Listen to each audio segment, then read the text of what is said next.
काटना हुआ बच्चों का खेल। Hello friends, welcome back to my channel. तो आप लोग कैसे हैं? आशा करती हूँ आप लोग बहुत अच्छे होंगे। तो हम आप लोगों के लिए बहुत ही अच्छी टिप्स लेकर के आए हैं जो कि आप लोगों के बहुत सारे काम आने वाली है।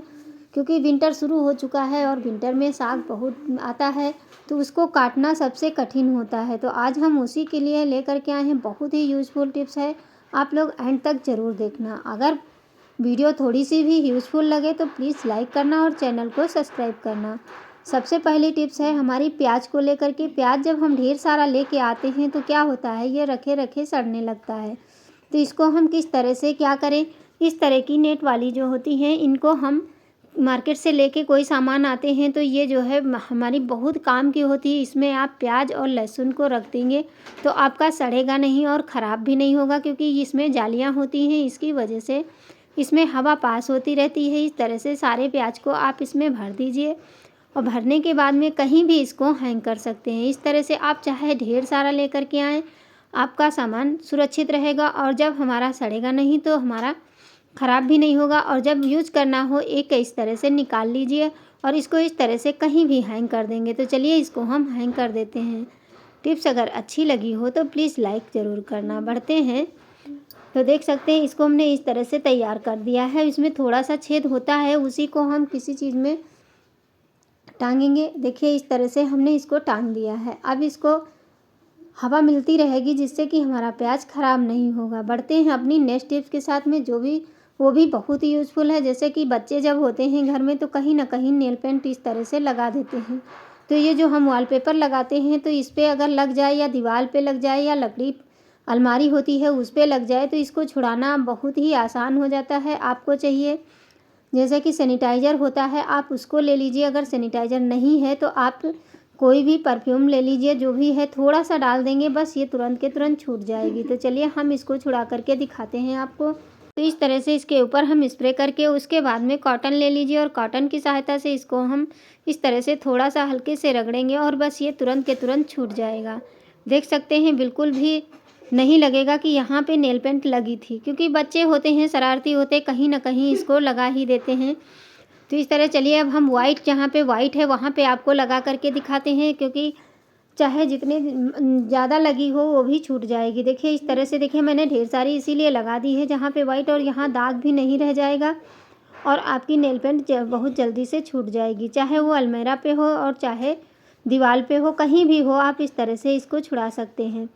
तो सैनिटाइज़र हो या परफ्यूम, देखिए कितनी जल्दी से ये छूट रहा है। इस तरह से आप भी अपने कहीं भी अगर दाग पड़ जाए नेल पेंट का तो उसको छुड़ा सकते हैं। आशा करती हूँ ये टिप्स आप लोगों को लिए यूज़फुल ज़रूर होगी। बढ़ते हैं अगली टिप्स। जैसे कि हमारे घर में इस तरह के चार्जर जब आ जाते हैं तो क्या होता है, दोनों जो लीड होती हैं सेम होती हैं, तो फिर ये नहीं समझ में आता किस मोबाइल का कि और कौन सा चार्जर है।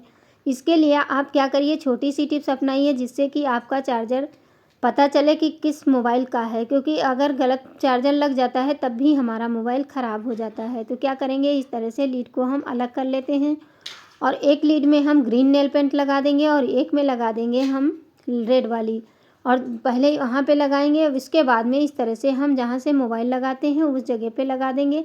इससे आपको पता चलता रहेगा कि हमारा ये चार्जर इस फ़ोन का है। तो इस तरह से आप कंफ्यूज नहीं होंगे। किसी कभी भी लगाना होगा तो कोई भी इस तरह से लगा सकता है। तो देखिए इस तरह से हमने दोनों में अलग अलग नेल पेंट लगा दी है। अब इसके बाद में आपका चार्जर कभी भी नहीं गलत लगेगा और ना ही मोबाइल ख़राब होगा। देख लेते हैं अगली टिप्स। सर्दियों में क्या होता है, हम लोग जो कैप लगाते हैं या बच्चे लगाते हैं तो ये ज़्यादा दिन लगाते लगाते क्या होता है, इसमें से गंदी सी स्मेल आने लगती है और धूप नहीं होती है। तो हम क्या करेंगे, इसमें कोई भी पाउडर ले लीजिए और इस तरह से इसको पलट करके इसके ऊपर पाउडर डाल दीजिए। अब पाउडर डालने के बाद में फिर इसको हल्के हाथों से इसे हमें झाड़ देना है। देखिए इस तरह से पूरा पाउडर हमें फैला देना है। इससे जितनी भी स्मेल होगी, बदबू आ रही होगी, वो सारी ख़त्म हो जाएगी और आपकी कैप भी अच्छे से साफ़ हो जाएगी। अब क्या करिए, एक ले लीजिए कपड़े वाला ब्रश ले लीजिए और उसकी सहायता से इसको हम इस तरह से झाड़ देंगे तो ये जो रोए होते हैं ये थोड़ा सा उभर जाएंगे और बहुत ही अच्छे से क्लीन हो जाएंगे। क्योंकि ये चीज़ें हर वक्त नहीं धुली जा सकती हैं, इनको हम कभी कभी धुलते हैं, धूप ना हो तो फिर नहीं सूखती हैं। इस वजह से हमें दिक्कत होती है। तो अगर हम इस तरह से छोटी छोटी टिप्स अपना करके अपने काम को आसान बनाएंगे तो बहुत ही अच्छे से ये काम हो जाते हैं। तो देख सकते हैं ये हमारी कैप साफ़ हो गई है। अब इसमें अच्छी सी खुशबू आएगी। कभी भी आप लगाएं तो आपको कोई भी इसमें दुर्गंध नहीं आएगी। देख लेते हैं अगली टिप्स। जैसे कि विंटर में हम देखते हैं बहुत सारे साग आते हैं, हरे भरे साग होते हैं, लेकिन इनको खाना तो सभी पसंद करता है, इनको काटना सबसे बड़ा कठिन काम होता है। क्योंकि अगर मशीन है जिसके पास तो वो तो साग काट लेगा मशीन से, लेकिन नहीं मशीन है तो आज हम ऐसी टिप्स लेकर के आए हैं जो देखकर आप भी हैरान हो जाएंगे। तो सबसे पहले तो पालक हो या हमारी मेथी हो या सोया है, कोई भी साग है, उसको आप इस तरह से साफ़ कर लीजिए। इसे अच्छे से साफ़ कर लेंगे, उसके बाद में धुल लेते हैं। क्योंकि आज ऐसी टिप्स लाए हैं जिससे हम बहुत जल्दी से, चाहे बच्चों को आप दे देंगे वो भी काट करके रख देंगे। देखिए इस तरह से साग को पहले आप धुल लीजिए, धुल करके अच्छे से साफ़ कर लीजिए। फिर बाद में चलिए इसे हमें काटना कैसे है। जैसे इस तरह की बोतल होती हैं जो हमारी बिसलेरी की, इसको पहले हम ये पीछे का पार्ट काट देते हैं। इसको एक बार बना करके आप रख लीजिए तो ये हमेशा आपके साग काटने के काम आएगा और ना ही हाथ कटेगा और ना ही कुछ, और बहुत जल्दी से आप सारा साग काट करके तैयार कर देंगे। देखिए इस कैंची की सहायता से आप इसको कट कर लीजिए। इसमें हम 2 भाग बनाएंगे। आपको जिधर से आसान लगे उधर से आप काट सकते हैं। चाहे तो जो हमारा दही वाला छोटा पैकेट आता है डब्बा, आप उससे भी कट कर सकते हैं, लेकिन हम आपको बोतल से दिखा रहे हैं तो इसको हटा देते हैं। लेकिन नहीं हटेगा तो कोई बात नहीं, आप इसको बीच से इस तरह से काट दीजिए। देखिए हमने दोनों पार्ट तैयार कर लिए हैं। अब चलिए हम काट करके दिखाते हैं। तो एक हमारा थोड़ा सा पतला है आगे से और इस तरह से मोटा है। देख सकते हैं कितनी जल्दी से आप इससे काट सकते हैं। तो चलिए अब हम इसको काट करके आपको दिखाते हैं प्रॉपर कि किस तरह से हम इसमें काटेंगे। तो जिधर से चौड़ाई होती है बोतल की उस तरफ से आप इस तरह से सारा साग एक बार में ही आप रख लें।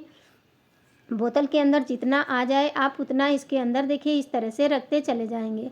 अब ये जब टाइट हो जाएगा, ढेर सारा हो जाता है तो ये टाइट हो जाता है, फिर आप क्या करिए, नहीं तो अगर ऐसे ही काटते हैं तो हाथ कटने का डर रहता है। अब इस तरह से बोतल के अंदर है, आप इसको कितना भी बारीक काटेंगे आपका साग बारीक कटता रहेगा। बोतल को धीरे धीरे खिसकाते रहिए और साग को अपना काटते रहिए। तो चाहे तो आप सेल्फ पे रख के काटें, चाहे तो चॉपर पे रख के काटें, आपके पास जो भी सुविधा है आप उस तरह से काट सकते हैं। नहीं तो हाथ से काटने बैठो तो बहुत समय लगता है। अगर किसी को ढेर सारा साग काटना होता है तब तो बहुत ही दिक्कत होती है। तो देखिए कितनी जल्दी से ये कट रहा है, आप भी इसी तरह से साग काट सकते हैं। तो आशा करती हूँ आज की ये टिप्स आप लोगों को ज़रूर पसंद आएगी। धीरे धीरे बढ़ाते हुए देखिए इस तरह से आपका हाथ भी बिल्कुल नहीं कटेगा और साग कितनी जल्दी कट जाएगा ये आप सोच भी नहीं सकते हैं। देखिए कितनी जल्दी से हमने सारा काट के तैयार कर दिया।